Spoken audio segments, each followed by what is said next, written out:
여러분 오늘도 안녕하십시오. 이심건입니다. 반갑습니다.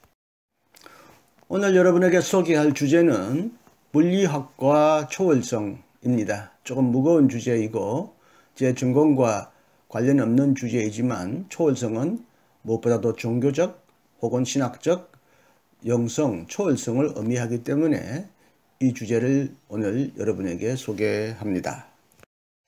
오늘날 과학의 눈부시게 발달하고 이에 따라서 과학적인 세계관이 점점 더 강력한 영향을 떨침에 따라서 전통적 종교가 말해온 하나님과 초월성도 설 자리가 사라졌다고 주장하는 자들이 많아졌다.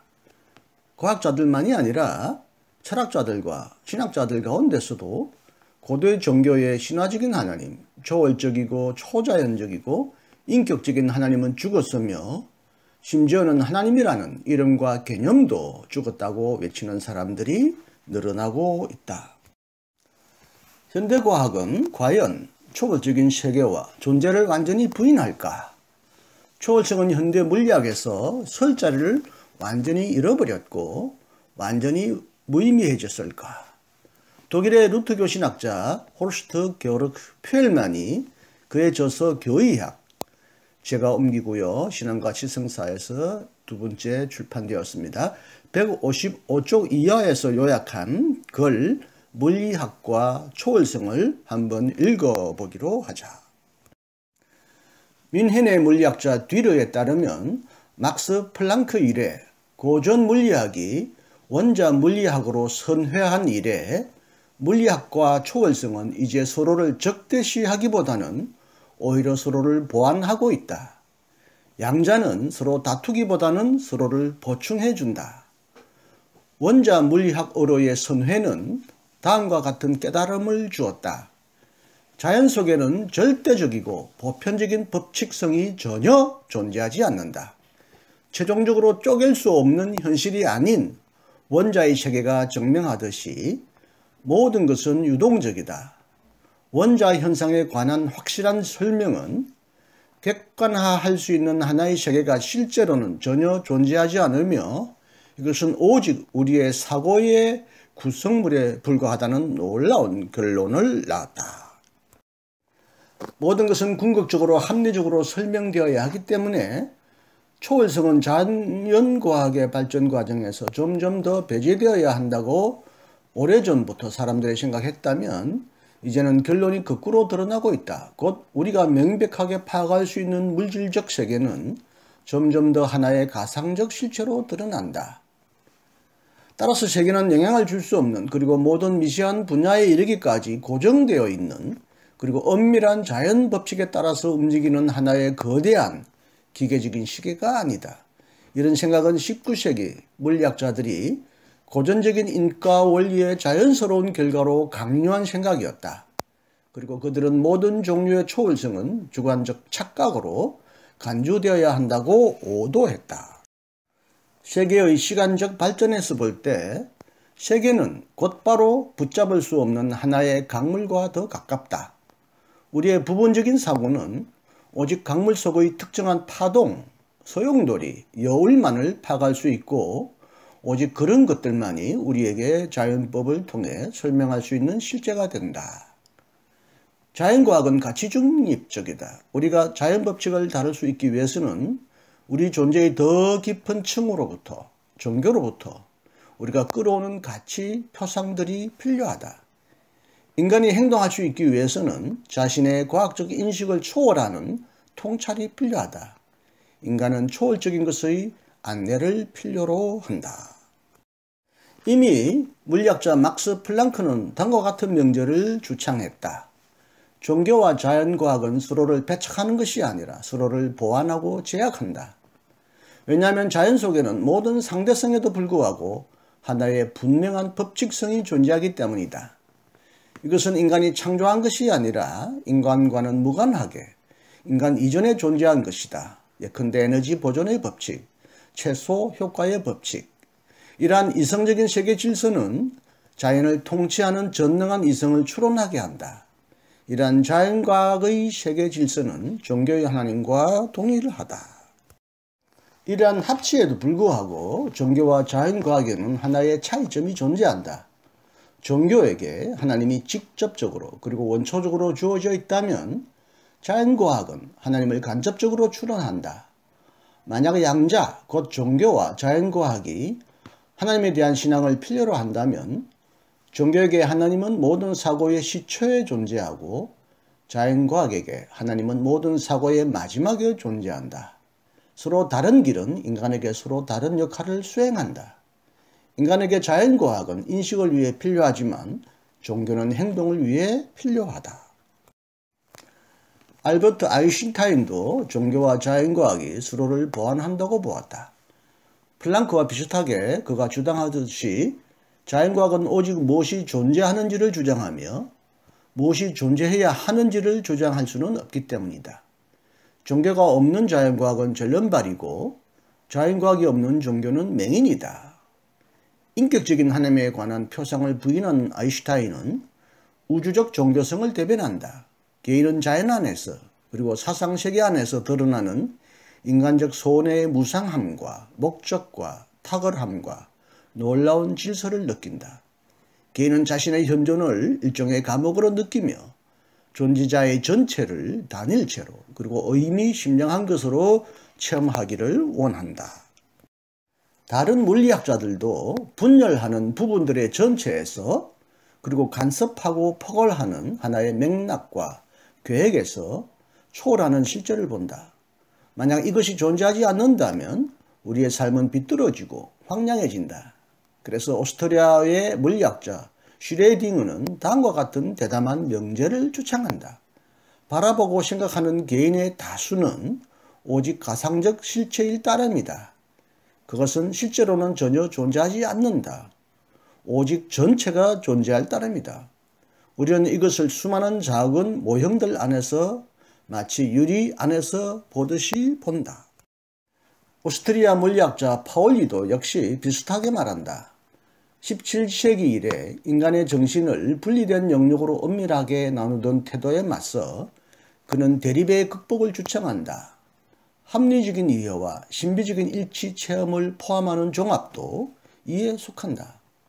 종교는 우리 자신의 방향을 맞춰야 할 나침반에 관한 질문이다. 나침반은 많은 이름을 갖고 있다. 그것은 행운, 하나님의 뜻, 의미 등등이다. 곳곳마다 사람들은 세계의 중심적 질서와 관계를 맺고 있다. 덴마크의 물리학자 닐스 보어도 하나의 더 높은 의미 연관성 속에서 느끼는 평안함 속에서 종교적인 그 무엇을 보았다. 미국의 물리학자 보험도 다음과 같이 말했다. 인간은 오직 청량의 영역 위에서만 명료성과 질서를 만들 수 있다. 청량할 수 없는 것은 인간과는 동떨어져 있다. 하지만 청량할 수 있는 것과 청량할 수 없는 것은 단지 하나의 나눠져 있지 않은 전체를 고찰하는 서로 다른 방식일 따름이다. 두 가지 차원은 반드시 필요하다. 특히 영국의 수학자 천체 물리학자 에딩턴의 상응하는 연구는 주목할 가치가 있는 듯이 보인다. 그도 역시 존재의 두 가지 차원으로부터 논리를 전개한다. 그의 견해에 따르면 자연과학은 실제를 파악하는 것이 아니라 언제나 그에 관한 하나의 이론 골격을 파악한다. 에딩턴은 세계의 원초적 근거와 전체의 통일성을 믿으며 영혼을 관통하는 신적인 존재의 현존에 대한 직접적인 느낌은 우리의 경험의 다른 모든 것보다 더 분명한 인식을 전달한다고 생각한다. 물리학은 단지 현실의 한 부분만을 인식한다. 물리학적 관찰의 이러한 차원 외에도 내적인 인식의 다른 차원도 존재한다. 따라서 우리는 의식에 이르는 두 가지 길을 가지고 있다. 만약 오직 세계를 읽는 자연과학적인 계기판만이 존재한다면 인간은 1차원적인 존재가 될 것이다. 세계는 하나의 상징적인 세계다. 하지만 인간은 결코 상징이 아니다. 인간은 단순히 감각으로 구성되어 있지 않다. 그의 존재의 다른 부분도 살아야 하고 성장해야 한다. 물리학자 요르단의 주장은 조금 다르다. 그는 우연성으로부터 출발한다. 세계의 발전에는 원인이 없는 사건과 자발성이 존재한다. 라듐 원자가 언제 분열할지, 다음 순간에 분열할지, 아니면 천년 후에 분열할지는 예견할 수 없다. 폐쇄된 인과적인 자연사건이 존재하며 자연은 어떤 의미에서 자기 자신과 더불어 홀로 존재하고 자기 자신만으로 완전하고 신적인 창조자와 세계 통치자의 간섭을 전혀 허용하지 않는다는 생각은 일종의 오류였다. 하이젠베르크는 신학이 종종 매우 잘못되었다고 평가해온 정서적 토대를 다음과 같이 요약한다. 우리는 우리 시대에 더는 어린이들처럼 나는 천지를 창조하신 하나님 아버지를 믿습니다 라고 분명히 말할 수 없다. 하지만 우리는 우리와 우리의 세계를 규정하는 더 높은 힘을 온전히 신뢰할 수 있다. 그런 일을 중심적 질서라고 부른다.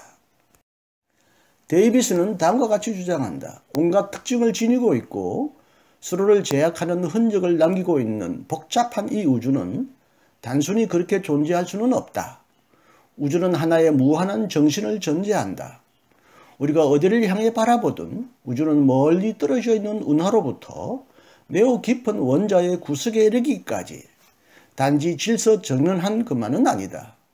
우리는 자연 안에서 이러한 복잡한 질서 외에도 근본 상수를 발견하며 이 영역에서 하나의 위대한 계획을 가리키는 놀라운 암시를 발견한다. 먼 별에 있는 수소 원자는 지구에 있는 수소 원자와 모든 점에서 같다. 부피, 질량, 내부의 전하는 여기서나 거기서나 일치한다. 근본 상수 안에 들어있는 수량적 가치의 놀라운 일치는 우주의 구조에 계획이 작용한다는 사실과 여기서 오직 계획하는 정신인 하나님을 통해서만 설명될 수 있는 하나의 의도가 존재한다는 사실에 대한 확고한 증명이다. 구이터는 이와 비슷한 생각을 전개한다. 정신과 물질은 하나의 동일한 실제를 구성한다. 정신을 일종의 형이상학적인 배후 세계로 추방한 고대 윤물론은 잘못이었다. 하지만 양자이론은 물질적인 것과 비물질적인 것의 차이를 포기했다. 물질의 근본적인 구성 요소는 야누스처럼 두 얼굴을 가지고 있다. 그것은 어떤 경우에는 견고한 물질의 알맹이이지만 다른 경우에는 비물질적인 파동이다. 모든 것은 모든 것과 연결되어 있고 모든 것은 서로를 반영한다. 그리고 모든 것은 나눌 수 없는 전체다.